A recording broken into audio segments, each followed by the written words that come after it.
If you've ever wondered what Jason Voorhees and Michael Myers' experience might be like in between the murders they commit, or if Terrence Malick and National Geographic got together to make a slasher film, then the movie In a Violent Nature might be the one to watch.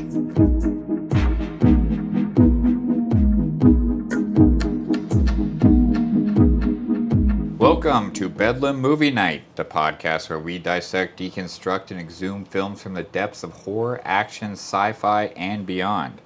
I'm Ben Marlowe, joined by John Anderson. Hello, hello. And tonight, let's take a walk through the woods, see the sights. Maybe an unfathomably brutal kill or two, perhaps. Hey, who knows? Who knows what's going to happen out there? Right quick before we get started, loads of spoiler alerts. Here on Bedlam Movie Night, we spoil the movie we talk about. Movies that you've probably heard of but never got a chance to see, and movies you've probably never heard of at all. So just strap in. Also, our episodes are broken up into a few different sections. Right now, we're in Act 1. We're going to talk a little bit about the director, the score, how the movie came to be. Act 2, we call The Dungeon, where we get into some specific scenes. And then Act 3 is called Grave Matters, where we've got some fun categories and games we like to do. So, anyways, this movie, I was totally taken by surprise by it, but dug it every step of the way. Right. This one sends me into kind of a mix of emotions more than your average cookie. Interesting. Is that just because of like the amount of space? There's a lot of space. There's a lot of time for me to feel a lot of emotions. It's a very like, oddly enough, it's a really meditative movie. Yeah, I mean, living solo, I often put on horror movies in the background for some reason. For some reason, it just helps me focus. I don't know why, but this one is the perfect one.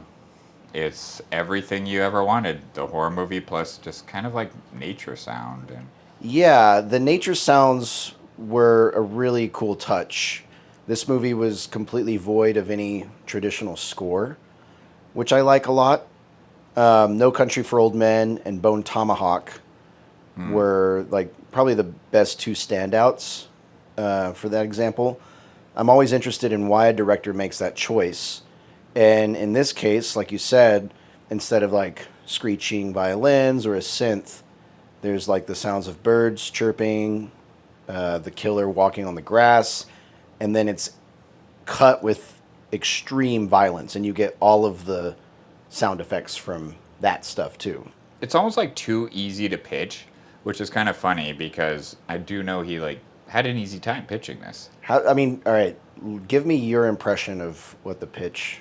I mean, it's pretty. How it could have it's like gone. so simple. It's You're in the room with the it's producers. Jason, but like his POV, like that's it. And then you have some fucking guy with a blue tie being like, yeah, Right, Jesus. he's got the agent there with him. Yeah. Well, Chris Nash was the name of the director for this movie. It was his first feature, but before this, he had a lot of credits behind him, mostly on the special effects side of several short films. He even played a small part in the film The Void, where his effects were used, which is a great supernatural horror movie. Have you ever seen The Void? I gotta say, like, the special effects of this movie arguably They're really are good. arguably the saving grace. Without it, who knows? Yeah. Like. Also, all practical effects, no digital. Nothing. No, that's the saving grace. It's Yeah. everything a horror movie fan wants. And we will talk about the kills for years to come, Yeah, Chris Nash also directed a segment in the anthology film ABCs of Death, which is a really good collection of horror shorts. Have you ever heard of ABCs of Death? No. So, yeah, it's an anthology film. There's a couple of them, and I think they're like 1.5, 2 hours long, but each letter of the alphabet gets a short story. So, Well, I love that. That's such a each little story. There's wonderfully 26 digestible stories. concept, yeah. It's great, and they're about 1.5 minutes, sometimes a little longer, sometimes a little shorter. Anyways, Chris Nash directed a chunk from that movie. That's fun. Yeah, That's a cool so little like thing to put on your resume. I did Very fun. LMNO. Yeah. No, I think he just got one letter. I don't know which letter it was, though. Damn, yeah. No, right. no, yeah, you don't get a string. Like, there's 26 shorts, 26 directors, 26 unique stories. ABC's of Death, See, right? now that's a production company. It's cool shit, yeah. So they do go deep into tying In a Violent Nature into other films of the genre, only really setting this one apart by focusing on the perspective of the killer, almost to this artistic and meditative level, like I mentioned earlier. The killer in this is like definitely Halloween and Friday the 13th vibes, and has the same calling cards as every famous serial killer in, horror movie history. You've got like a signature mask, you've got a weapon of choice. Particularly Jason, right? Particularly, this one's definitely very, very much Jason Voorhees. I would kind of say, like, though, like, I know the critique of this, or not the critique, rather, the praise of this, is that it, like, breaks the mold of the slasher film.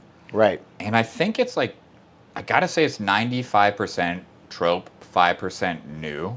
Yeah. You know what I mean? And, like, Totally. it's kind of in the way that, like, Scream But did the it. newness makes the tropes like, cool, I don't mind, because you're not Well, it just leaning on them. It just depends on like what 5% you hone in on. And like the Scream franchise, for instance, honed in on like the biggest bank ever of these tropes. Yeah. And he's honing in on like the POV of it, which is a brilliant idea. I can Yep. see why the like companies are like, yeah, here's all the money.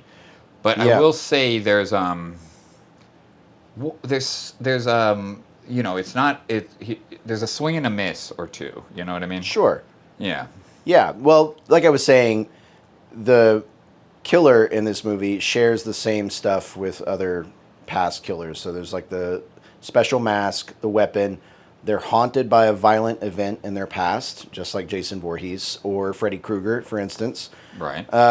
They're sort of indestructible and have this like mythical reputation for being resurrected over and over again. So Yeah. like, they could never get rid of Jason. Obviously, Freddy's, there's like 13 movies dedicated to those guys.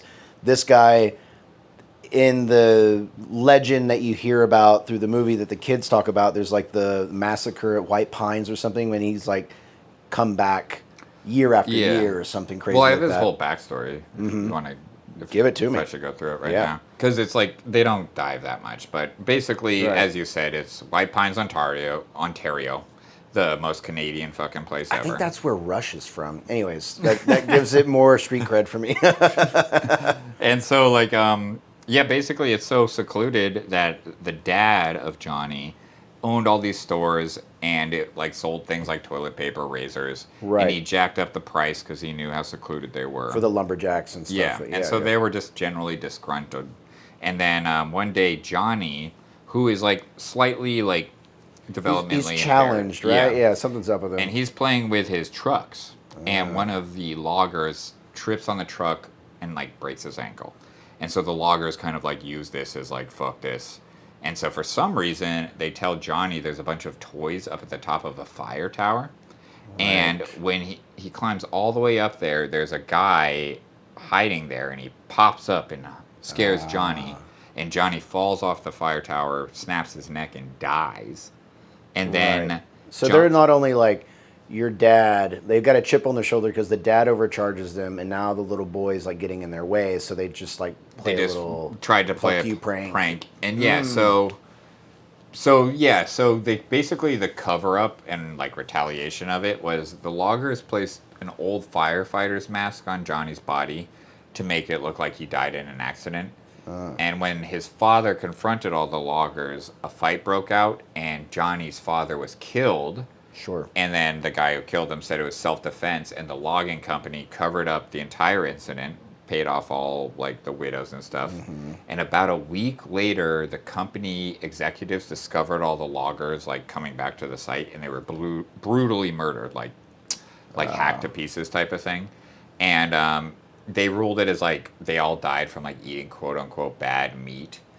And then the reason they were ripped apart were animal Animals attacks got to afterwards. them. And so, like, that's kind of like the extent of it. And Right. you know, like the one thing I would say is like it's a week later, and he like died as a kid.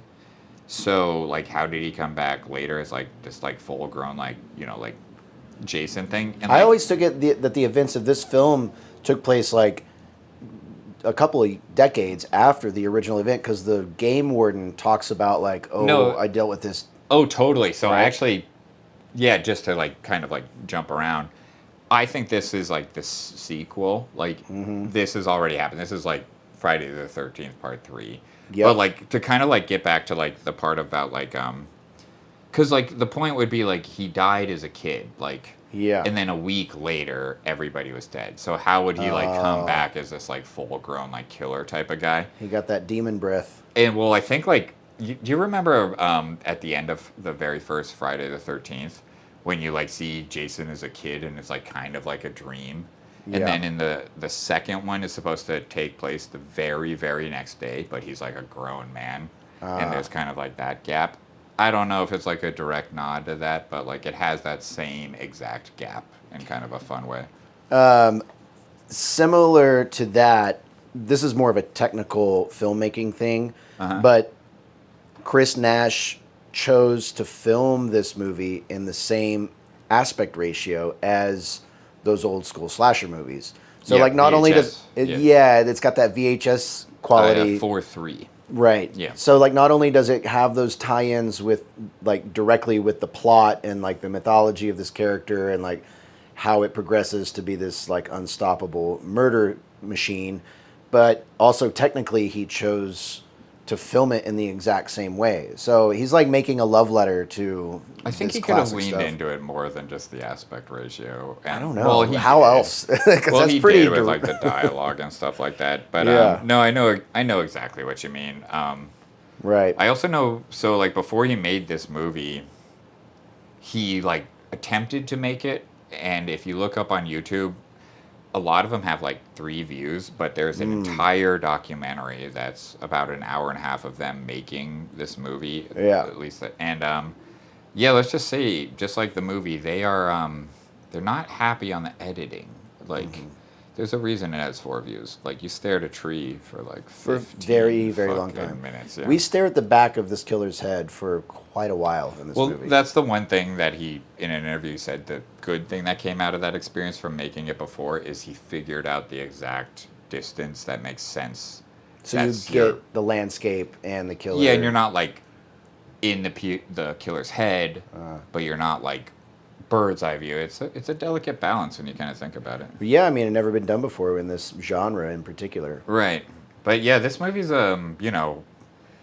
it's a good thing he kept it from like how he pitched it, because at the Yeah. end it's like, I have a movie. It's slow, boring, and extremely graphic. Well, on that point, should we just get into the dungeon? I actually have one more point I want to say that's it's kind of harkening back to our old episode, and I'm gonna try to give it a little class, if you will. Well, let's just give everybody a heads up. This is the 3rd or 4th time we've taken a shot at this particular movie. So, Right. yeah. It's fucking exhausting, and we picked the like most exhausting movie. But like, I just want to have a little fun with this. So like, let's pretend Zoe Kravitz is Blink Twice, is the Shepard Fairey of horror movies. You know what I mean? Okay. Like, so fucking typical, so popular, so easy access. Yeah, that's right, Shepard Fairey.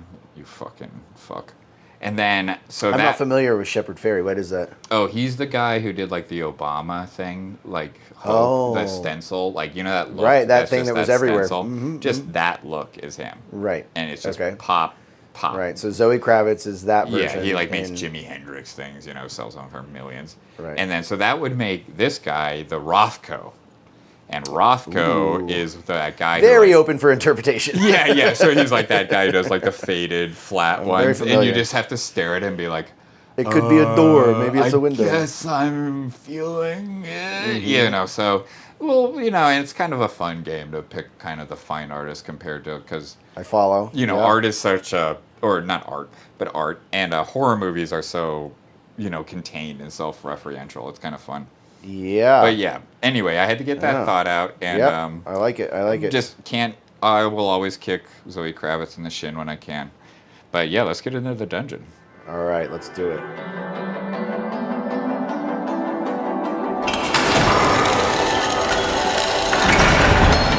So, yeah, we open up on the remains of this burnt down shack, and we hear the voices of these teenagers as they find a necklace kind of hanging on a branch.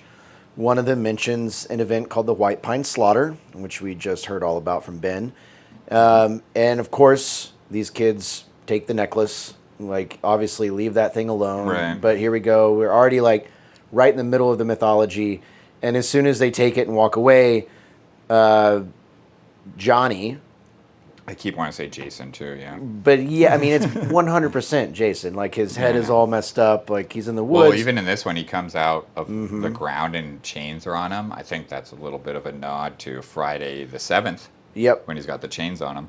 So all of this is pretty standard fare for a slasher film. Well, kind of, except we're zooming in on a necklace. Yeah. That's the only thing, is that we're taking a lot of time on the empty space of the wilderness, which is something that's going to happen again and again. I almost, like, well, while I was watching it the first and second time, like, I really wanted to hear David Attenborough's narration from Planet Right, Earth, right. and now here comes Johnny as he climbs out of Yeah. the ground, as bloodthirsty. The teenagers come in arrogantly. Yeah, The they- boy rises from the dead. Come on, it's right there. I wonder, like, did that cross Chris Nash's mind? Like, ooh, should we It try had this? Should we go that far with it? I mean, to be honest, like, again, the critique, I think Chris Nash got a little too deep. I Yeah. think Oh, maybe, it's- like, the yeah. editors were to be like, like, just all 8 of them up on their 4th day being like, God damn, we need David Attenborough's voice. I guess, like, from this point on, we kind of get a taste of, like, what the movie is going to be. Because we're very Yeah. focused on just a lot of time spent on Johnny climbing out of the ground, walking through the forest, finding his first victim. And Holy shit, I we had- might as well watch him tie his fucking shoes. yeah, I mean, And so what's the Kinda deal? would- He's I got, wonder like, how we that did it. pipe, like, is that just, like, a marker? Because there's all those, like, pink flags. Is that, like, property marker? Because it's not like he's breathing through that straw. that's what I wondered too. I was like, is that so the game wardens and everybody knows, like, don't go over Yeah. there? Or is he just But waiting? that's what I mean. Like, this director, like, Those are especially- fun questions to ask as the Yeah, audience. but you can tell he, like, didn't really think those out. Those, you know what I mean? He, like, had his Right. idea and did not, like, and I almost like it that he didn't give us, like, you know, like one of our exhausting ones, like a Hereditary or Alien, where there's Right. lore and reference. Like, he was just like, no, it's 95% slasher, 5% Right. POV. Well, I'm kind of wondering if this is the first example. Like, I had this thought of, like, is this a new subgenre of horror? Like, could this be called ambient horror? Ooh, I like that. Right? Because we're definitely in the woods with this guy, and then the kill scenes are so abrupt and graphic. It's like, So you pay attention. You Part get of the satisfied. world, part of Your nature. nervous system. I mean, it's ASMR. Like, yeah, absolutely. I have a letterbox, whatever list, and Yeah. it's called Accidental ASMR, and this one's going on it for sure. But another example would be like Phantom Thread. You know. We kind of get introduced to a park ranger. Well, actually, I was thinking this movie's kind of funky. You know, we don't really know any of the actors and stuff, so I think kind Oh, of that's the best part. the fun way to go through this. You know, we've all tracked the kills, it because each kill sums it up, which is Right. you know, kind of a testament to what this guy did. Is like somehow it wasn't just moving set piece to set piece from kill to kill. He did add something else, because what else are you gonna do with, like, the POV? It's not like he's gonna go have coffee or, like, Right. you know, like, have a conversation with his, like, ex-lover, you know? So Yeah, it's right. cool. Yeah. Yeah. So yeah, I think it's kind of cool that, like, his moments in the story are just his kills, and it kind of serves to go through like that. Yeah, definitely. The first kill is of a trapper who's, like, setting, like, little bear traps and stuff in the woods behind his house, and the forest ranger or whatever, like, tells him, cut that shit out. Meanwhile, Johnny's just kind of, like, walking up slowly to the house, and, you know, the guy sees Johnny, tries to run away from him, and the kill is actually really cool. It's a good example of, like, implied violence, because the guy tries to run away, steps in his trap. and then Johnny just like walks up to him, and we see his hand reach out, and then it's a really fast cut to the same frame of his hand, but it's now covered in blood, and it's a different. He's in a room somewhere, so Yeah, right. we know that something really bad happened to the guy, but we don't see any of it, which is kind of cool because they save. You know, the kills get crazier and crazier as we go on. Yeah, they really kind of warm up. yes and each other. Yeah, we need a warm up. Yeah, I kind of like just that part was like a warm up of like, yeah, take your time and there's violence to come, basically. Yeah. Right after that kill, we get another bit of like standard slasher fare where all the kids are around a campfire talking about, you know, the dangers in the woods, and we follow Aaron, who's like trying to get away from the rest of the group to like smoke a joint and, you know, go hang out with these girls that he met. And it's a whole decapitation moment, but not through the neck. It's like through the mouth. Right. Which is really great. But what happens next, I thought was a great use of sound design because, like I said, there's no score music in this at all. All you have is like the music of the story and of like what's happening in the environment. So Johnny drags Aaron's body through the woods, and before he gets killed, Aaron's got a Walkman on. So you hear that music through the Walkman, but as Johnny's dragging the body, the batteries to the Walkman die out. So like as you go along, you Just get the sense of like, in. oh, he's like dragging his body for a while because the music slows down until finally the music design dies. is, like, so also when he's like approaching the camp, it goes from like day to night, and Right. it's like so cool how the nature changes from day sounds to night sounds. Yeah. So I kind of laughed out loud at this next part. Johnny drags Aaron's body to this sort of like built the structure. I guess it's a ranger station, and Right. there's a little museum in it where there's like a mask and like a bunch of old logger equipment. And there's like a hatchet and drag hooks. If you look closely on each little like pamphlet, it basically tells you how to kill a human because Yeah. it tells you how to use it. How It's to like, use this? swing. Ooh, we're gonna yeah, see yeah. that happen.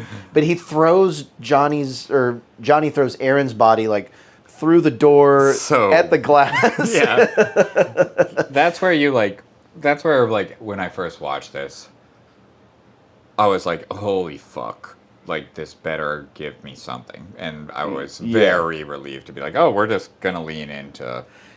Yeah, I mean, yeah, I'm just cruising through the It's woods. I kind better of make out of these nowhere, moments and then good. you're like, "Oh, okay, we're throwing bodies now." All right. Yeah, yeah, totally. And I just love how, yeah, it just drug, no pun intended, that out like perfectly, you know. Well, the next day we're with Aurora and Brody, who are at the lake when Johnny walks up on them, Right. and it's another really long shot where he just like walks into the water and walks across the lake. Well, and, it's like, one fucking shot. It's one long take. It's And great. before that, he puts his goddamn axe in the wood. Right. And by that point, I was like, you're going to make me fucking watch you come get that axe, aren't you? Yeah. And after he does all that crazy shit, we watch that motherfucker walk for 10 minutes to go get that axe. He gets that axe, puts baby. there. But it's a cool thing. It's a still shot.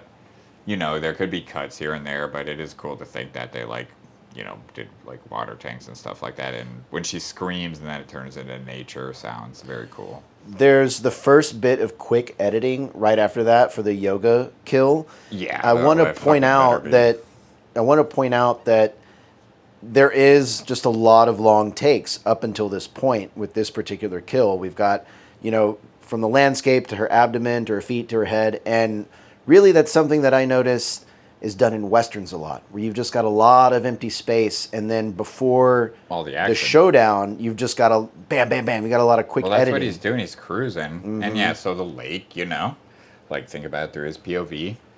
You know, you drown her. That's what it's going to look like, fairly still. But like, then you're Right. just going to be so excited. Oof, that yoga you know? scene kill. Jesus. So yeah, the yoga scene kill. I mean, I will argue for people who didn't like this movie, this is the only reason they're forced to watch it. You know, like Yeah. this scene, it's almost exhausting when we did some of the research. I was like, boy, if we talk about that scene, like, Yeah. because that's all they have to talk about. Like, That's you know? really what comes up when people talk about this movie. What's funny is to like watch the kill scene and watch the mechanics of how they did it with all of the prosthetics and the blood squirting and how much fun, like in the making of, like you can hear the cast members laughing because they're just like, this is crazy what we're doing. I did And then see the an girl, interview with the actress though. Like the actress on is the like red eating a carpet. sandwich while they're Well, I saw doing stuff around her. I saw an interview with the actress on the red carpet, and she kind of was like, it was a little weird, like it felt a little violating, and I could definitely see that. to Yeah. like see this version of herself get like And all these like ripped apart, like yeah. you know, I just picture like slimy Ren and Stimpy like dudes being like, "Yeah, they turn her inside out," and that lady's like, "Oh my god," you know. But yeah, so the best way to describe it, I think, like after watching it a little bit, is like imagine you're looking out over a cliff, and you look down at your stomach, and then all of a sudden a hand with a holding a hook reaches through your stomach, takes that hook, hooks you in the top of your head. Can and you then- imagine, folks? Imagine what your tummy ache would be. Yeah. And then you get pulled by the head through the hole that's just been made. But before that, she sees him. She has plenty of opportunity to escape. It's very frustrating. Yeah, I mean, yeah, she doesn't run away, nothing. But like the dialogue, I think he's on purpose trying to make them as stupid, like classic campers as possible. Yeah, I mean, again, The that's dialogue one is of the terrible. Like that's- there's no way they're not doing that on purpose. that's one of the tropes that Yeah. they just like, well, we're not going to focus on these kids. We don't care about what they did that day or the high school or all those stuff. We're just going to make them as they're part of the landscape. Right. Really, like it's Well, just Johnny's I story. didn't realize how much I needed that though. Right. Like personally, Because we've seen the other version how many hundreds of times. But where- I need that. Like when they were at the Oh, campfire, interesting. I was like, oh, this feels familiar. Oh, I'm the opposite. I'm totally the opposite. I like the change in pace and Yeah. perspective. It I was appreciate what refreshing. they were doing, but Yeah. I think he just like obviously it's easier said in retrospect, but like there's a couple ways that this could have been like an out of the park thing given what he had, you know. There's a cool moment after this where Johnny's continuing his peaceful walk through the Well, he's forest. got to go get the fucking axe on the other river. He gets the axe, but he's walking back around through the cabin, and you can hear the survivors arguing about, like, do we go look for our friends? Like, what's going on? And a pair of keys is thrown and lands at Johnny's feet. And he takes off the logger mask, and he sits down and plays with the keys because there's, like, a toy car on it. And we get a look at the monster's face. And it's definitely, like, a Jason Voorhees type, mutant thing, or like a Predator moment even, where you're like, oh God, like, but I didn't get that sense. It was more like looking at a child, because that's kind of like what he's described as. But instead of this horrible, I mean, it was pretty grotesque, but it was also, I was like, not in the way of like those other monsters hit. you Yeah, know? it's funny how they juxtaposed his most Yeah. brutal kill with him playing with trucks. Yeah, and plays with a Yeah. toy car afterwards. Do you ever watch the Great American or Great British Bake Off? The Great British Baking Show. Yes, that's what it's called. With Paul Hollywood. Yes, Paul Hollywood. Love that. Yeah. Remember the British bald white guy? Yeah. Kind of looks like him.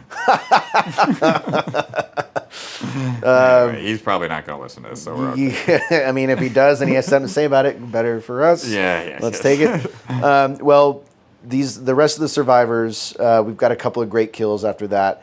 Troy takes a hatchet to the head, and Evan gets his head smashed in Well, with a so large he's rock. like going to mind his own fucking business with the trucks. Right. And then one of those guys shouts, I'm not going to let blah, blah, blah's death of his father ruin my weekend, talking about one of his friends. Mm-hmm. And that's what, like, he's like, ugh, fuck. And then, like, snaps out of it and, like, goes into it. So, like, I thought it was the obnoxiousness of the horn, and I thought, like, Johnny was Yeah. a protector of nature at first. But I think he's just straight up got, like, fucking trauma, you know? Yeah. Yeah. Right after that. Well, he fucking throws that axe. Yeah, You that's, know, he's like precision, and he crushes that guy with the fucking rock. So what? both are we of those kills were like bam, bam. Just Yeah. great. So the only runner up to the yoga would be, I think it's kill 6. The runner-up to the yoga is definitely the ranger kill That's kill 6 with I the think. log splitter. Yeah. So that guy, I don't know if I'm like reading in too much to it, but and I don't know how much you know Friday the 13th, but he reminds me of like a Tommy Jarvis character. 100%. Yeah. You know, like kind of like knows what's going on. He's the guy that explains more about the legend. Yeah, and and, he's like, like, I has- stopped him before. thinks he's got the drop, you know, Yeah. things like that. Right. But yeah, his death, which also informs that Tommy Jarvis, you know, they've got some history together type of thing. Mm-hmm. But yeah, that Well, the death- Ranger's father, he says that his father survived the original slaughter and then put Johnny down 10 years later, and now it's on him oh, to shit. pick up I missed that part. the whole, like, Nice. tradition of keeping this monster. Right. So sealed yeah, away. they got history. So Yeah. hence why I don't know why the yoga girl deserves such a bad death, but yeah, this one makes sense. Hey, to show off his toys. But yeah, so this is like some serious good visual effects stuff. But like basically, this movie is very dummy heavy. So Yeah. like Yeah. basically what they did is like, and that's why that girl said she felt so vulnerable watching her dummy version get pulled around because they did such a good job. But like basically, it's really not that complicated, but also the hardest thing ever is they replicated the guy laying on the log splitter, like with the dummy to the T. Right. And then the only thing like the visual effects really had to do was worry about the eyes as long as the dummy didn't move. Yeah. And if you look at that part where he throws the guy through the window at the shed or whatever to get his axe, you can see because it's such a swinging piece, there's no way they could have like visually, they would have done frame by frame because the head is moving so intensely. Oh, interesting. But Yeah. you can see the eyes clear as fucking day as like a dummy right there. Yeah, the log splitter moment was the kill that definitely got its hooks in me. There's no sudden stabbing. There's no slashing with a knife. It is There's just exhausting. really slow hydraulic blade just I cutting thought we were gonna have off. to watch him cut off every part of his body. I didn't know what was going to happen. Yeah. I was like, I was ready. You ready because for this that? movie like prepared me to like just sit, but yeah. Yeah, at first whenever Johnny like walks into the barn, you just hear the machine crank up, and I was like, "Oh, chainsaw, weed eater." Well, before that, what are we he doing? like paralyzes him or some shit. He breaks his spine. He just steps on his spine and breaks his spine and paralyzes him. What's with this guy? He fucking throws axes. He can paralyze. He's a surgeon, but like, he just hangs out, possibly breathing through a straw. I don't know. But yeah, Jason, he's or whatever, Johnny. Yeah. Freddie, Fred, Johnny, Johnny. Jesus, yeah. Well, see, that's either Yeah. a success or a miss on this guy's part, but we'll see. I guess that if the Ranger is kill number 6, then Colt's kill is number 7. I think that's the final, right? This was the best one, just because we don't see any of it really. We see glimpses of it, but I remember the audience laughing the most at this one because it's this hatchet bonanza that Johnny just splits open Colt's head, and then And he like pops up being like, he "Here just I out of am." nowhere, yeah. Yeah. And then Johnny proceeds to hit him. I counted 90 times because 90. you cut away from Colt getting killed to Chris running away from it, and you You continue hear to hear the That's what the kind of smashing. drives her to keep running. Yeah, 90 times. Yeah, why did Colt get it so bad then? I guess everybody got it bad now. was He kinda, fair about it. He's kind of arrogant, I think. He's like, Um, hey, I'm over here. Did you ever play the video game Friday the 13th? I It's did not. Fucking fun as hell. But so to get out of, the campsite and like win the game essentially, you need a gas tank and you need a key and you need to drive out of there, and there's like bear traps that you can like use to like trap them and slow them down. I guarantee, because the way she like put the like little medallion or whatever on the gas tank, Right, she's hoping that'll and then leave. she like drove out. That like sequence is exactly what it feels like when you get out of there on the Friday the 13th video game. I'm actually reading back through the notes I made for when we recorded this last time. I actually remember losing count the first time that I tried to count the times that he got hit with the hatchet. I went back and rewound it. The actual final count for the number of times that Johnny smashes Colt's head is 114. Jesus. So let's just That's what marinate on is, that. like, I like that.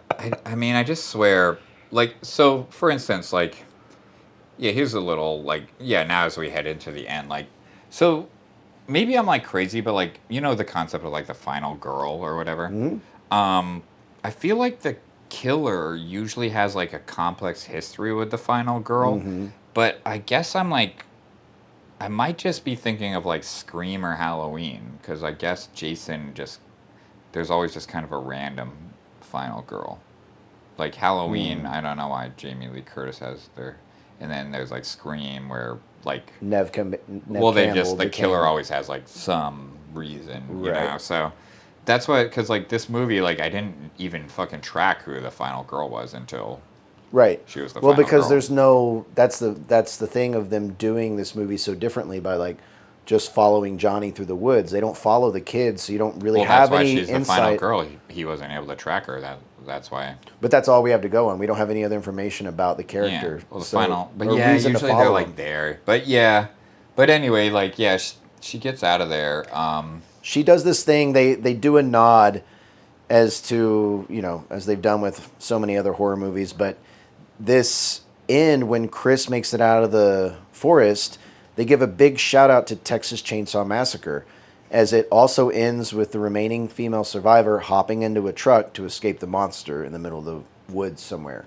Oh, nice. Yeah. Also, in that truck, the lady who saves her. Yeah, she's played by Lauren Taylor is the Yes, actress. she's Yeah. Vicky in Friday Part 2. No way. I know. So, like, it's Okay. fun. Like, he's almost there. He you knows what know? he's doing, though. But I will say that fucking monologue at the end that old Vicky from Friday Part 2 gives. She's talking about the bear attack and yeah. It's fucking like Yeah. So like that's where I like actually like I want to give this movie the benefit of the doubt until basically that, where it's like, all right, so are we through the POV of the killer or we are do we switch. like We switch to Chris, and Yeah. we're now with her. We're done with the monster. so like I'll give him more benefit of the doubt. Like maybe that's like supposed to be like I can't even I have nothing right there. That's the thing. Like I don't know. It just frustrates me. Yeah. Yeah. Well, moral of the story: slow and steady wins the race. Johnny never rushed. He just waited for the right moment to strike, and boy, did he strike.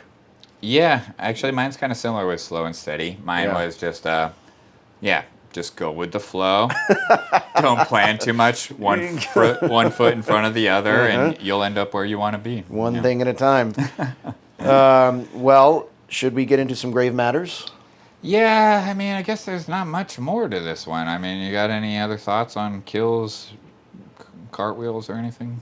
Cartwheels. Well, I yeah. mean, that would have really put the cherry on top had we seen Johnny do a cartwheel. At some One thing I point. will say is when I saw the posters of this before I knew anything about it, I thought he had the old school scuba diver mask on. I couldn't figure out what the mask was Right. until they went into the fire museum. Right. Yeah.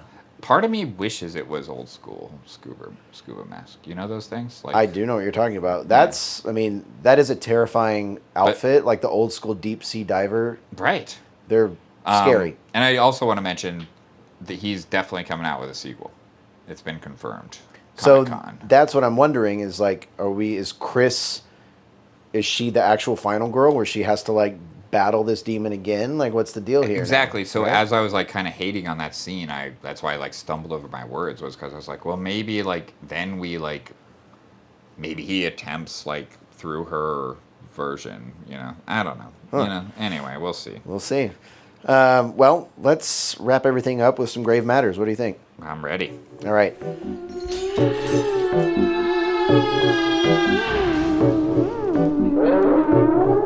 So here on Bedlam Movie Night, we like to play a twist on Fuck, Marry, Kill with fight, friend, or spare.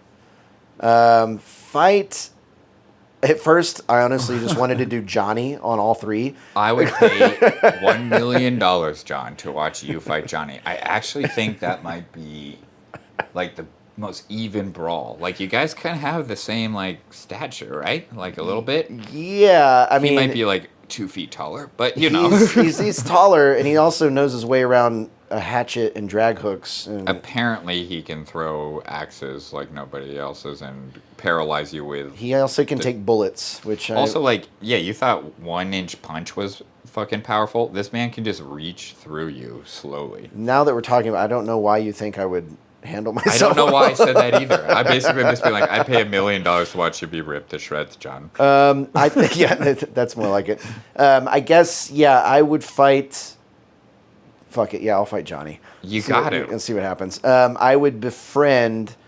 Damn Damn, that's a hard one. There's no characters here. There's no characters here. I mean, honestly, as far as befriending goes, I mean, I just would want to hang out in the forest. yeah. Right? Maybe nature would be my guide. We didn't even have a shot of a deer though. Yeah. No, nothing. I would spare the ranger, I think. And Johnny and his dad. Like, it's sad. Like, the dad was just, like, running the business. His son gets a killed. little bit corrupt, yeah, but he was just jacking up the prices a little, you know? A little inflation, whatever. Yeah. The ranger, though, I thought was a cool character because he does come through as, like, I've got some answers. I know what Right. to do here. I know how to handle this. But then immediately fumbles the ball because he thinks he killed the guy, then he gets too close to him and he didn't kill him, and then No, his arrogance. it's Yeah. typical. I'm not far off from you. I would fight Johnny.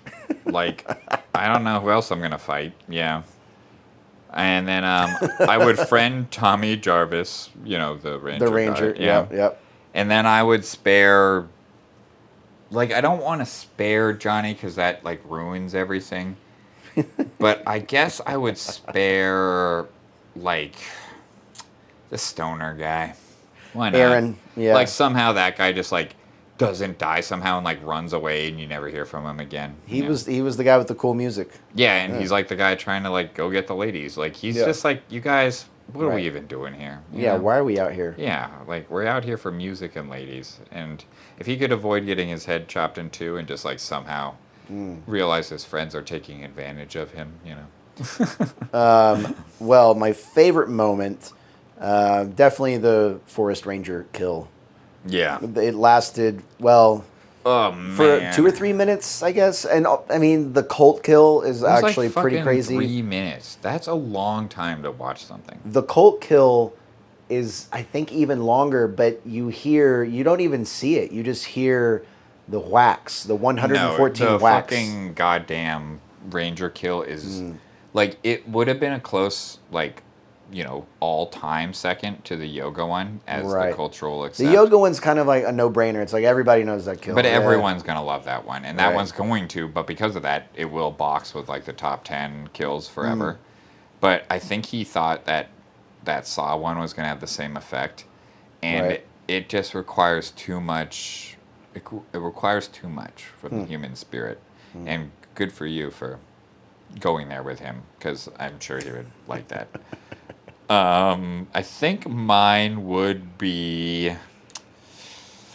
Yeah, right. It's like, what's your favorite kill? I guess. Or just favorite moment. I mean, Yeah. but they kind of have to be in this movie.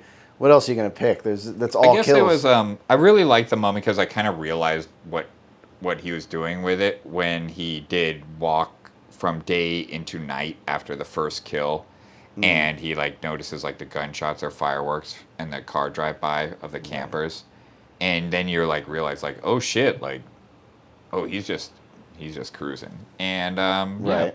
I don't know why, but that moment like just made me like actually like click in to what's happening, and that So, for my question of the day, if you could follow any legendary movie monster or movie killer, which one would it be? like through their 9 to 5, like just their day. Just like this. What's their day like and their experience between their horrific murders? I mean, probably Freddy Krueger because he's like down in hell and shit. And, He's like in doing- Dream World. Yeah, Yeah, he's got the doing most crazy shit. interesting, probably. Yeah, like what the fuck is that guy doing every day? I definitely wouldn't want to like follow around the Scream Killer because he was a fucking high school student. No, he's just you gotta being get there, in like, algebra. yeah, like jacking off with his other like conspirator, being like, Isn't that girl such a bitch? Yeah. like you don't want to watch that. But like also like yeah, Jason is just laying in the ground, Right. and yeah. What's the Jeepers Creepers monster? What's he doing in between stuff? I mean, I might chill with the Gremlins too, guys, because they're just going ape shit. But I don't know if I want to be around that. I don't know if I could handle a whole movie of like their POV. That would be horrible. That's a crazy movie. That is a terrifying idea. Mine's kind of like a weird one because I kind of struggled with this. But so the sound design in this, like not the music because there's none, but the sound design specifically. It's a whole character in Right. itself. Yeah. I like to like fantasize about like my dream crew if I were like a director or a writer or something. And so I would hire him as my sound designer. And I want to know who you would also hire as your cinematographer, your sound designer, Oh. and your composer. Well, sound designer would be Coralie Farge, who directed The Substance. That's a good one. She That was some shit. very creative with sound design. Right. Cinematographer would be the guy who worked on Nosferatu, Jaron Blaske. Forgive me for any mispronunciations, but that guy did some really cool stuff with Yeah, the, hard to argue with that. Yeah, like lots of cool camera tricks, playing with the space and making you feel like the character's in one spot and they're not. Like, he And then really pulled who off would some cool stuff. Because, like, I don't want to go, like, because I don't know if you want to direct, produce things. So we don't want to go there. But, like, yeah, so who would your composer be? For composer, I would want to go a little like unconventional. I think I would do Daniel Lopatin. He's also known as 103 Point Never. He did the score for Good Times and Uncut Gems. He works with the Safdie brothers. Yeah. Fuck, yeah. Really, really cool stuff. Innovative. My first pick. Some of the best movies. Yeah, actually, now that I'm thinking about it, Johan Johansson would be up there too. He R.I.P. He did the score for Arrival. He did the score for Mandy, Sicario. But both of those guys. Depends on the movie, but you know what I mean. Totally, yeah. But there's so many good ones out there. But those two guys really thought outside of the box. What's yours? So, I guess yeah. Sound design would be this, just because the way he controls like the nature is such a delicate balance, and then of course the murder scenes, Right. with the gushing and gushing, my lord. But so the cinematographer, just after we did it, I kind of fell in love with him, and of course, I'm a realistic type of fantasy guy, Right. so I don't want like the guy from like Sicario or whatever. But what's his name? The guy who did Ugly Stepsister, Marcel Ziskind or something like that. For the cinematographer? From Ugly Stepsister. I don't know how to pronounce his name because he's Norwegian, so that's beyond me. Boy, oh boy. So let me get this straight. You want to be realistic in your picks for this fantasy movie that you're not going to make. Yes. Hey, aim small, as they say. I mean, I'm not a greedy man. All right. So what about a composer? So composer now is where I'm going to be a little silly because I've just loved this man all my life deeply, but obviously Danny Elfman. Yeah. Oh, Right. come on. How are you going to tell me? Oh, I know. I couldn't ask for the guy from Mandy. I know. Well, my sound designer is from Violent Nature, and my cinematographer is from Ugly Stepsister, but my composer Is from this. Have you ever heard of a show called The and my Simpsons? director is Steven Spielberg. Yeah. But kind of a fun question, right? But yeah. Well, my director would be George Miller, Mad Max. Nice. Anytime there's a movie, is there a Star Wars movie coming out? Can we please let him do it? Can we please let him make a Superman movie? I was about to ask you, like, what would your, like, Jason kill be? But I thought we'd get, like, flagged, Like my favorite Jason Voorhees, Friday the 13th? No, like, how would you kill somebody? Yeesh. What would your yoga kill be? What's the most creative Jason kill, Man. The only thing that comes to mind, and it's from a Friday the 13th movie, but it's messed with my head since I saw it when I was 10 years old or whatever.